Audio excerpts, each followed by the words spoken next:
Ugh. Cleaning squeegees has to be one of the biggest pains, yet most important things in a screen printing shop. If you don't have clean squeegees, there's no way you're running an effective shop. So I'm Ryan from Ryonet. In this video, we're going to show you a super cheap, easy, and effective way to clean squeegees and make your shop more efficient.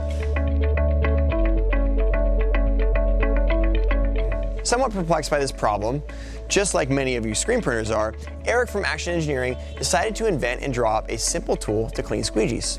This genius silhouette of a squeegee outline allows you to easily slide it along the blade, scrape off excess ink back into the original container or a scrap ink bucket quickly and easily.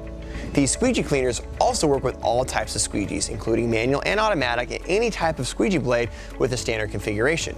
Designed with rounded edges and a powder-coated finish, they don't wear down squeegee blades and they're very fast and easy to clean as well.